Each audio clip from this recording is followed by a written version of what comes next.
तरबूज की सफल वैज्ञानिक खेती कैसे की जाती है।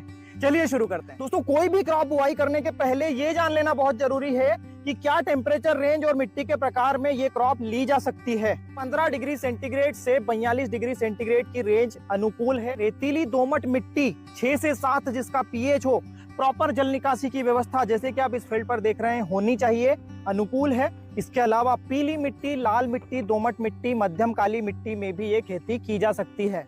अवधि की बात करें तो 2 से 2.5 महीने की अवधि में आती है। ये डिपेंड करता है कि आप बुआई कब कर रहे हैं। बुआई के सटीक समय की अगर बात करें तो फरवरी का महीना अनुकूल है इस क्रॉप की बुआई के लिए। इसके अलावा मार्च में पिछेती खेती माना जाता है और दिसंबर जनवरी में भी बुआई की जाती है, अगेती खेती उसको माना जाता है। इसके अलावा ऑफ सीजन खेती भी की जाती है इस क्रॉप की मई जून में, सितंबर अक्टूबर में। ये दोस्तों जो आउटपुट आप देख रहे हैं और ये शानदार जो सेटिंग देख रहे हैं, ये अक्टूबर की बुआई है और अभी ये दिसंबर में ये इसका आउटपुट भी निकल गया है। दोस्तों, एक और अहम बिंदु है जिसको ध्यान में रखकर तरबूज की बुआई की जा सकती है।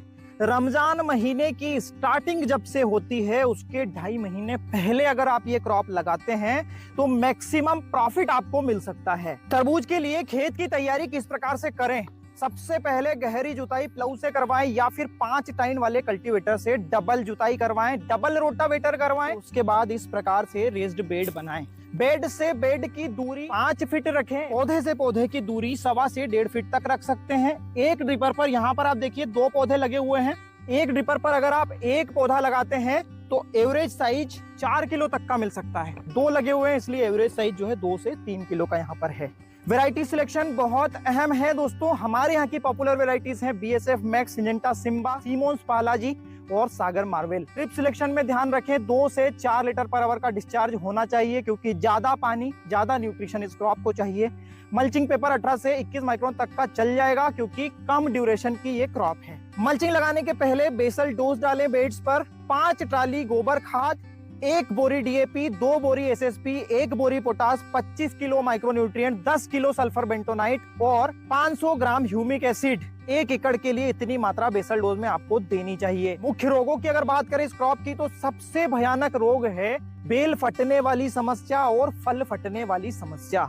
बेल फटने वाली समस्या या फिर गमी स्टेम ब्लाइट। टेब्यूकोनाजोल की मात्रा आप समय समय पर देते रहें। साथ में वेलिडामाइसिन एंटीबायोटिक समय समय पर अगर देते रहेंगे तो ये मैनेज रहती है। फल फटने वाली समस्या के लिए आप बोरॉन और कैल्शियम दोनों साथ में देते रहें। दोस्तों, इतना कुछ करने के बाद में इस क्रॉप से हमको क्या मिल पाता है? 1 एकड़ से 300 क्विंटल का एवरेज प्रोडक्शन, 7 रुपए के एवरेज रेट से 2,10,000 की होती है और 55% कम से कम इसकी लागत आती है। मतलब 1 लाख रुपए का नेट प्रॉफिट ये क्रॉप आपको दे सकती है। दोस्तों, एपिसोड अगर आपको पसंद आया हो तो अपना वैल्यूएबल फीडबैक जरूर दीजिए।